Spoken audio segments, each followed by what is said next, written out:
తెలియక నా ఆవుల మందను నీ చేత కాయబెట్టాను. నేనెంత పాపాత్మురాలిని. నా అజ్ఞానాన్ని మన్నించి నాకు నిజాన్ని చెప్పి నన్ను అనుగ్రహించు స్వామి. అలాగేనమ్మా, రేపు మనం యాగంటి క్షేత్రానికి వెళ్దాం. ఆ స్వామి సన్నిధిలో నీకన్ని విషయాలు చెప్తాను.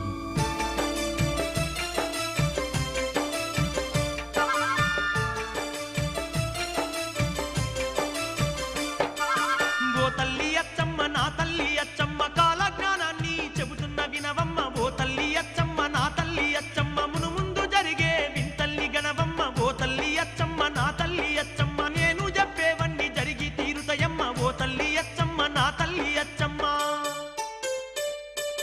కలియుగము 5000 ఏళ్ళైనాక ధర్మము నాశనమైపోతుందమ్మా. సల్ల కంటే కూడా కళ్ళు గొప్పదంటూ తాగేటి జనులే పెరిగిపోతారమ్మా. దేవుడే లేడాను నాస్తికవాదులు దేశ దేశాన ఎక్కువైతారమ్మా. నిజమైన భక్తులే తగ్గిపోతారమ్మా, కపటదారులే పెరిగిపోతారమ్మా. ఓ తల్లి అచ్చమ్మ, నా తల్లి అచ్చమ్మ, కాల జ్ఞానాన్ని చెబుతున్న వినవమ్మా. ధర్మాన్ని వీడి ధనము కోసమే అయినోళ్ళనైనోళ్ళే సంపుకుంటారమ్మా. అమావాస నాడు ఆకాశములో నిండు సందామామ కనిపిస్తదమ్మా. అర్ధరాత్రి సింహ సీకట్లోన మండేటి సూర్యుడు ఉదయిస్తాడమ్మా.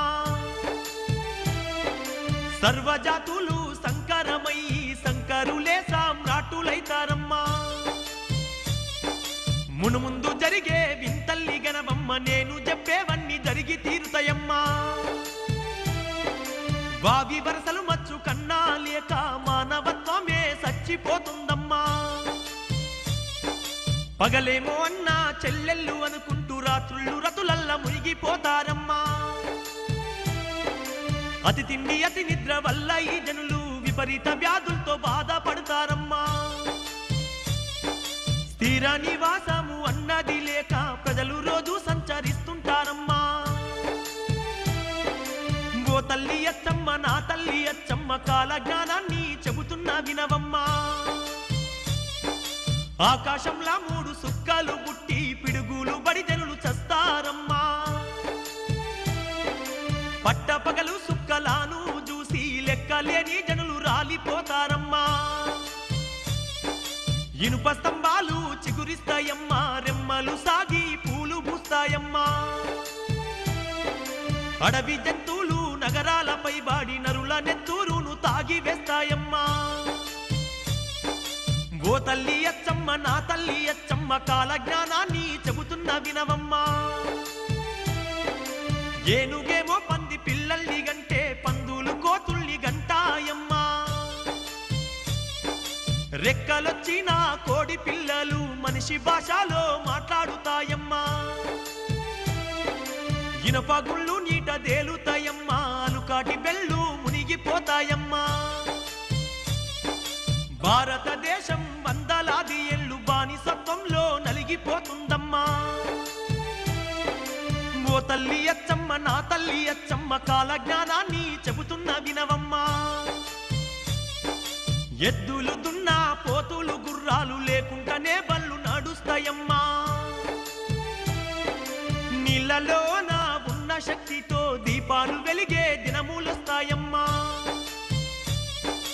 ఆ జన్మ వైరంతో ఉండేటి పులిమేక ఐకమత్యముతోని ఉంటాయమ్మా. మెదడు వాపుతో గుండె వ్యాధితో లక్షల్లోన జనము చచ్చిపోతారమ్మా. మును ముందు జరిగే వింతల్లి గణవమ్మ, నేను చెప్పేవన్నీ జరిగి తీరుతాయమ్మా. ఎంపలి చెట్టుకు నిచ్చెళ్ళు వేసే మరుగుజ్జులే పుట్టుకొస్తారమ్మా. కలికాలం మధ్యాహ్న కపట స్వాములు జనుల సంపదను దోచుకుంటారమ్మా. కాలజ్ఞానములోని ఏ ఒక్క మాట పొల్లుపోకుండా జరిగి తీరునమ్మా. స్వామి, ఈ కాలజ్ఞానాన్ని చెప్పి నన్ను ధన్యురాల్ని చేశావు. స్వామి, ఇతను నా కుమారుడు, పుట్టు గుడ్డివాడు. వీనికి చూపునిచ్చి వీడి జీవితంలో వెలుగు ప్రసాదించి మమ్ము ఆశీర్వదించండి స్వామి.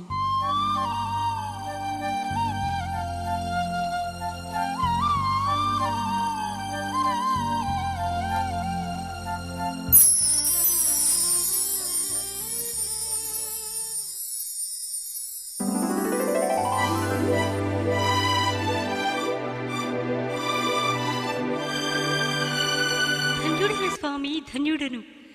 సర్వేంద్రియానాం నయనం ప్రధానమంటారు. చూపు లేక నేనెంత కోల్పోయానో చూపు వస్తే తప్ప నాకు తెలిసి రాలేదయ్యా. హే దీనబంధు, ఇక నా జీవితమంతా మీ సేవకే అంకితమయ్యా.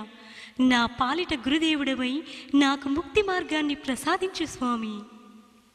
నాయన బ్రహ్మానంద, గత జన్మలు సలామలేకుం గురుదేవా, మీది గురించిన్నామయ్యా. మీ దర్శన భాగ్యం కోసం మాది మనసెంతో తప్పించెనయ్యా. మీరాకతో హమారీ షహర్ పావనమైపోయిందయ్యా. మీది మహిమ చూడాలని మాకి ఆశ పుడుతుందయ్యా. పానీసే ఆపు చిరాగు సిలిగాకే,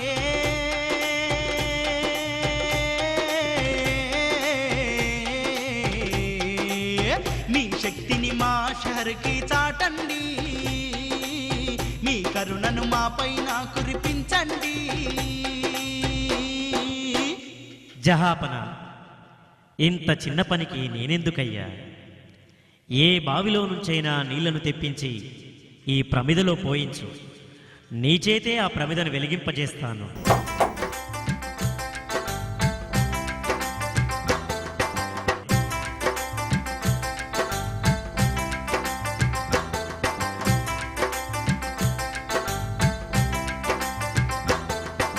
అలా అనగానే నవాబు ఆనందంతో నీళ్లు తెప్పించి ప్రమిదలో పోసిండు. స్వామివారు మండుతున్న కాగడ అందించగానే నవాబు ఆ ప్రమిదను వెలిగించగానే ఆ ప్రమిద దేదీప్యమానంగా వెలిగింది. అది చూసి నవాబు సంతోషంతో స్వామివారికి సాష్టాంగపడి నమస్కరించి కాలజ్ఞానాన్ని బోధించమన్నాడు. ఆ భాగ్యనగర నవాబు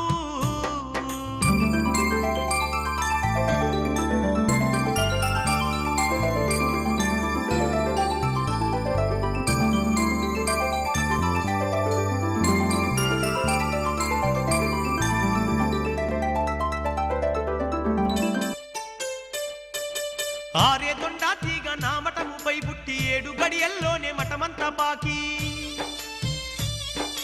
మఠములోకెళ్ళేటి మార్గము లేక 107 రోజులు పూజలుండావయ్యా. మక్కలోన నల్ల పంది బుట్టి మహమ్మదీయుల్లోన తగువు పెట్టేనయ్యా. పట్టుకోను పోతే ఆ పంది బెజవాడ కృష్ణానదికి వచ్చి మాయమైతుందయ్యా. అరికాలి మంటలు నెత్తికి ఎక్కి వేలాది జనులు అరిచి చస్తారయ్యా. ఈ గ్రామములోని అచ్చమ్మ గారి వంశమే నాశనమైపోతుందయ్యా. వాళ్ళింట పెరిగిన చింత చెట్టుకు చేమంతి పువ్వులు పూస్తాయ్యా. బనగాన పల్లె దుర్రేరు పొంగి 3 వంతుల ఊరు మునిగిపోతుందయ్యా. నవాబు పాలన పాడైతుందయ్య, వచ్చేటి రాబాడి తగ్గిపోతుందయ్యా.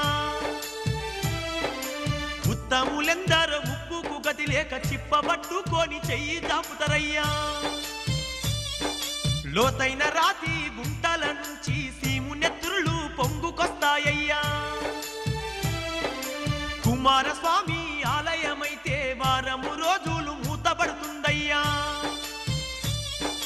కాళికమ్మ కర్ణాటక రాష్ట్రము, దుర్గమ్మ తుర్కాల దేశం పోతుందయ్యా. అర్కసోముడు అరవ రాష్ట్రానికి, వీరభద్రుడు కేరళకు పోవయ్యా. వేదాలు చదివే బాపనోళ్ళంతా బానిసలుగా బతుకులెల్లాదిస్తారయ్యా. ఓ భక్తులారా, నా భక్తులారా, ముక్తి మార్గములోన మీరు నడవండయ్యా. ఋతువులన్నీ గదులు దప్పిపోతాయ్య, పంటలతో పాటే తెగులు పెరిగేనయ్యా.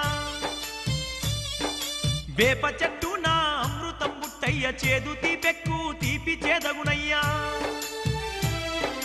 భావనామ సంవత్సరమందున భారతదేశాన నదులు పొంగేనయ్యా 25 పట్నాలలోన రక్తపు టేరులు పారుతవయ్యా కృష్ణా నది తీరాన ఒకనాడు 7 పుట్ల నల్లులైతే రాలేనయ్యా పల్నాడులోని బాపనయ్యింట కాకర పాదుకు చింతకాయలు గుట్టు నరుడు నక్కలాగా ఊలానే బెట్టు నక్క నందిలాగా రంకాలే బెట్టు పందేమో నాయన అని కూత బెట్టు ఏనుగు అమ్మాని కేకాలే బెట్టు అరచేత పుళ్ళతో మోకాళ్ళ మంటలతో తొడలల్ల పోటెన్నో బుట్టేనయ్యా అగ్గి వర్షముతోని విషపు గాలులతోని దుష్టులెంతో మంది రాలిపోతారయ్యా మూసి నది పొంగి ఈ నగరమంతా మునిగిపోయి మళ్ళా నిర్మింపబడుతుంది ముత్యమంతా బంగారము కూడా దొరకని రోజు ముందు ముందొస్తుంది కలియుగము 5000 ఏళ్ళైనాక కాశీలోని గంగ ఎండిపోతుంది నీచుల ఇల్లు సిరి సంపదలతో కలకలలాడుతూ వెలిగిపోతుంది అన్ని వస్తువులలో కల్తీ పెరుగుతుంది భార్య భర్తలకే పోరు జరుగుతుంది కొడుకులు తల్లుల్ని కోడళ్ళు అత్తల్ని కొట్టేటి చంపేటి రోజైతే వస్తుంది ఈ జగమంతా ముందు ముందు అనాథ పిల్లలతో నిండిపోతుంది గుడ్లకు ఒక్కటి అరవడం వల్ల గుత్తి కోటానే కూలిపోతుంది నేను చెబుతున్నా ఈ కాల జ్ఞానము దేవరహస్యమని మరువబోకండి ఓ భక్తులారా నా బిడ్డలారా నేను చెప్పుతున్న ఈ కాల జ్ఞానం దేవరహస్యమని మరువబోకండి ఓ భక్తులారా నా బిడ్డలారా